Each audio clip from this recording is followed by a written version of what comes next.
When it closed the distance, Marius Nicolai leaped to meet it with bare hands of iron. Zoe stood guard with her bow over the jewel, as Marius Nicolai and the beast wrestled once, twice, thrice, and each time his burns were healed with the light of the jewel. The next time the beast broke free, it wheeled to face the girl and dove. She struck the beast with her arrows, but they burned, and she threw herself out of its path. With its talons, the beast seized the jewel. As it flew away, Zoe loosed more arrows until one struck the jewel, breaking a piece of it free. Sakhana found it where it fell and offered it back to Zoe.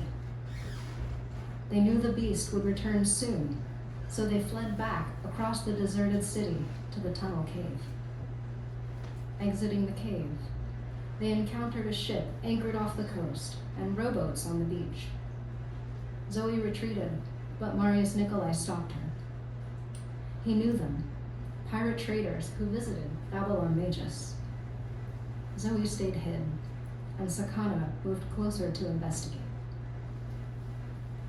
He overheard them speak of his home, a city in ruins, but a people awakened and free. They struggled to survive the harsh time, but still they sang of that day as a good one. They celebrated the fall as a victory, and so Marius Nicolai knew that he could return home. Sakhana showed himself to the nearby captain, who recognized and moved to embrace him. Sakhana asked after Zoe's pursuers. They had been here, the captain said, and gone hence some time ago. They had seen no one else. Marius Nicolai brought word back to Zoe in the cave. At once, she determined to see what became of her family.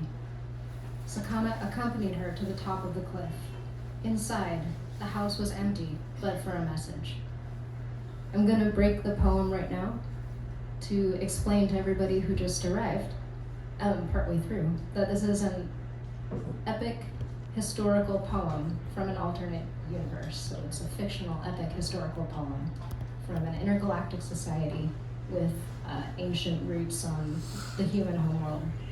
And this is being played at the holiday that occurs once every 7 years when 4 different planets across the Imperium share a solstice. Inside, the house was empty, but for a message. They had left in haste, their duty discharged, to care for the changeling princess until her identity should be discovered. Zoe held the gem shard and knew what her pursuers were seeking. Her kingdom was dead, not of this world, so it was said by the dying man who brought her as an infant to this cliffside.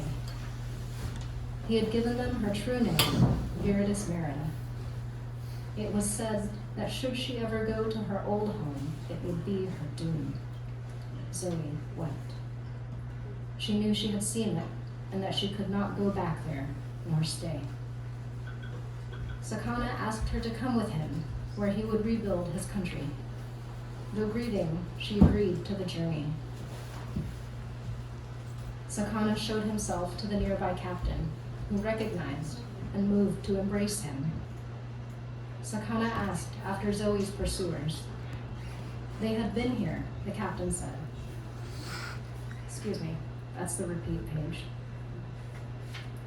Marius Nicolai and Veritas Merida left with the trading vessel, making many calls to port.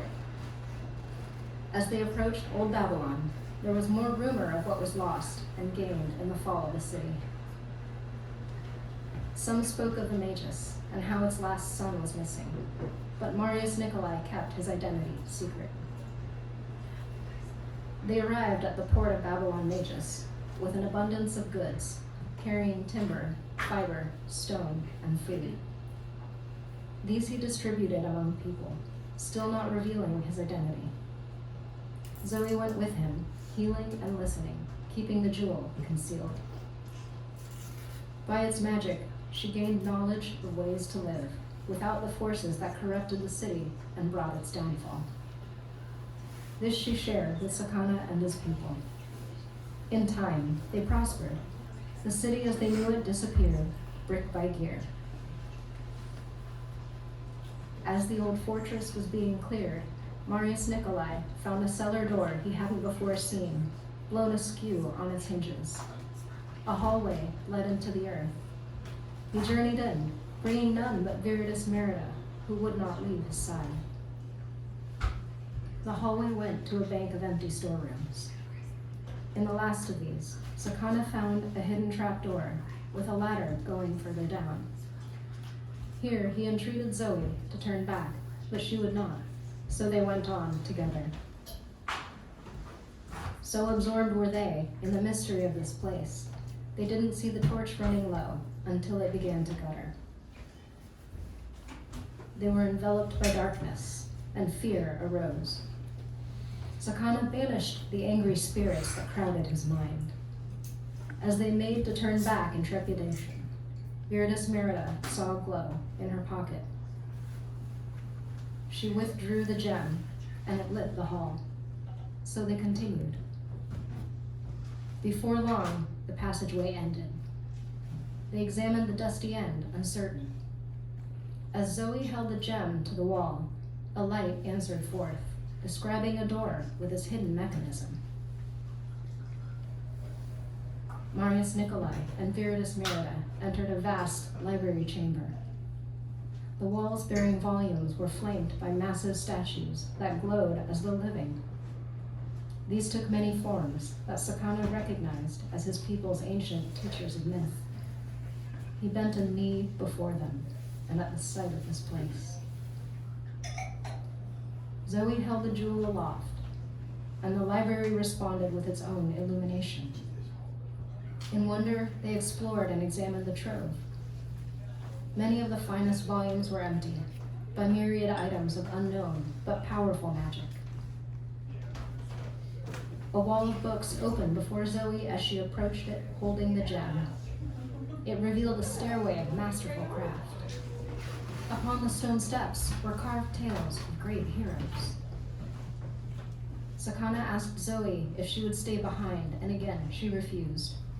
So together they took the long, winding stair. When at last they reached light, they found themselves atop Mount Kairos. Marius Nikolai had not known the place. He found there a slender stone standing to chest height, in the top of it a small window. The solstice sun set, and the gem of Viridius Merida glowed again with a piercing light that fell directly on the stone. So she brought it close, placing it within the window. The jewel pulsed, growing brighter each time. Then, with a deafening silence, the light enveloped the entire city. All across the land could see it, near and far. Within the encompassing veil of light shone visions, sharp and clear, of a realm with more grace and triumph than any they had seen. Every detail of it etched into every looking eye. Nor could any eye miss the man and woman atop the mountain, revealed in majesty. Though distant, their faces became known to all in that moment. Marius Nikolai and Viridius Merida were recognized thus. They stewarded the beginning of the next age of marvels and the new city that became Alexander capital. So, at Pyrian midsummer, we conjure forth our visions, bright and clear as the light of Zoe's gem, great and certain enough to lay the foundation for our futures in the spirit of new hope. To Marius Nikolai, to Viridius Merida, to Alexander, and to the great Pan-Galactic Imperium.